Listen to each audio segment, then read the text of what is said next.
Charlie, I don't think he ever had your hey guys, the guys that you say hi to. Yeah. He like, if you knew him, you were his friend in some way, shape, or form. He knew who you were. Cool. He had a conversation with you. He got to know you, which is amazing because of just how much he's already doing as a father, and as a teacher. So man, fast forward to you hear of Charlie's death, and then a lot of people jumped in, but you jumped in really heavy in terms of helping Megan, helping the family, and just explain kind of how this whole thing grew in your heart as you learned about it. I think what moved me with compassion was the way that Charlie loved my family.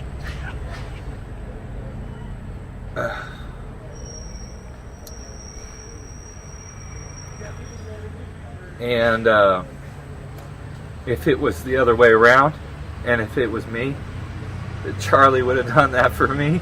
Yeah. And so I think that's really what stirred me the most. Yeah. I wasn't really considering how much work it would be. Right. I think the compassion and the love just really,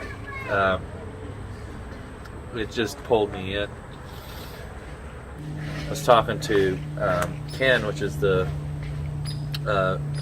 neighbor across the street here, and just telling him, I really feel moved to do something here. Does she need anything done around the house, like the lawn mowed or something that could take some of the pressure off of her during this time? And we got to talking about things that Charlie and Megan were dreaming up about this house. And as he was speaking, I felt very moved that I would like to see what he wanted done finished.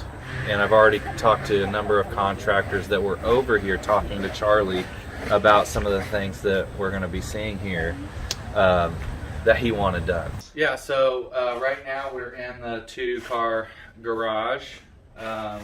Megan has 9 children still at home, and she is homeschooling, I think all of them, right? Yep. And this space is actually connected to another room here. Charlie and Megan were talking about knocking this wall out here and creating one large room, because this would create a space for their whole family to be able to actually sit in, right? And to homeschool in, right? It was going to be, yes, and to homeschool the kids in, right? The garage doors, all this stuff will be removed. The garage door openers will be removed, and these openings will both be framed in, and it will be redone both on the inside and the outside, so it'll be as if there were never garages here. Put some nice windows in there, make it nice. Yeah, make it look nice, give it some daylight. Right. And so we would put a new floor in here in the garage to kind of finish it out. Yep. And then obviously we've got some work to do on the walls here. So there's one big project too that needs to be done before this gets done, right? With the driveway? Yeah, so let's head outside. Okay, so when we were in the garage, we were talking about a really big project outside that needs attention before we go into the garage and redo the garage. And here's why. We have a lot of water that's running down this road here. Water, not all the water, but a lot of water funnels in here. Especially in this big pothole too, right? This big pothole. Like this has really got to be fixed, because it can be hazardous for cars and stuff. So. And you can see how cars are like parked. There's just not enough driveway space either. Right. This parking is a in the grass. busy road. Yeah. So really, what needs to happen is this section for sure needs to be broken up and re-sloped back towards the road out here. So we're gonna have water collecting because of the slope of the driveway here. So where has the water been going this whole time? Yeah, so the water, as we're moving down here, you can tell that we have a hill here, and the water comes in here and collects in this area where the garage is at. As you can see, the concrete is really worn out here. A lot of that's just the rain sitting in here. And somebody told me that a few times the water would be ankle deep over here in front of the garage doors. They said it's about 4 inches deep. And the water was going into the garage, right? Yeah, so as we were talking about earlier, the garage is a project that we're looking to get done. Well, we can't get it done until this driveway is fixed. Okay, so what's next, man? Okay, so as you mentioned earlier, we got painters out here. I just wanted to point out, we got the Shannon who's working hard here on the house. Yeah, Shannon. And it's guys like this right here that's making this happen. Yeah, that's right. All right. We still have a water issue here. It's basically stemming from the driveway as well, but this pad is cracked right in the middle, and it's causing the water to move to one side or the other side of this patio area. Well, the problem is we've got living space right through here. Right. We need to relay the pad, and it would only make sense to relay this pad if we pour more concrete in that area, right? You can see right here, the blocks are loose here. There's shifting that's happening. These ones have already fallen off. Yeah, right here. You got another one here. So another project that Charlie and Megan were talking about was to put a deck on the house. And I've recently spoken to the gentleman that Charlie was talking to about this specific project, and he was saying that the best thing to do would just be to break up this pad here and then frame the deck on the house so that we wouldn't have water issues.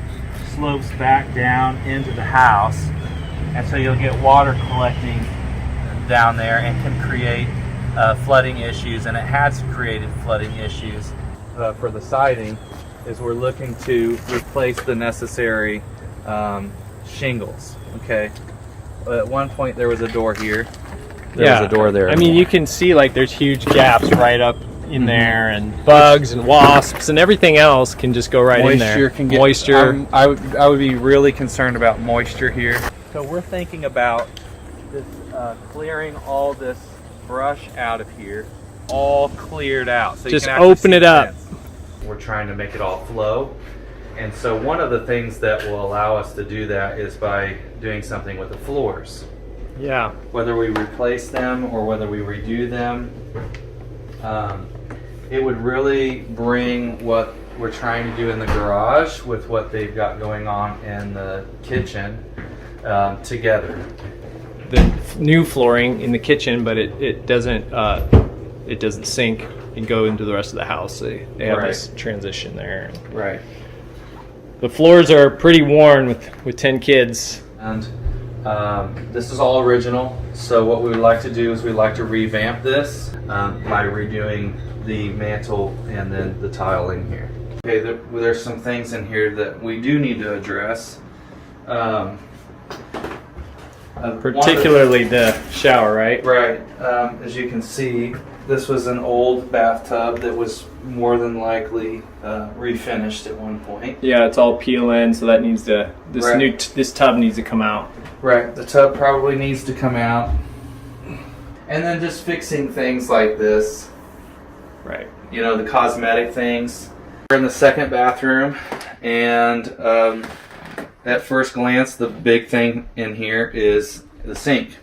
So we're in another bathroom here. It looks like, again, some of the things in here that needs to be replaced, like the light back here. If you can get a and you can see like some of the drywall issues.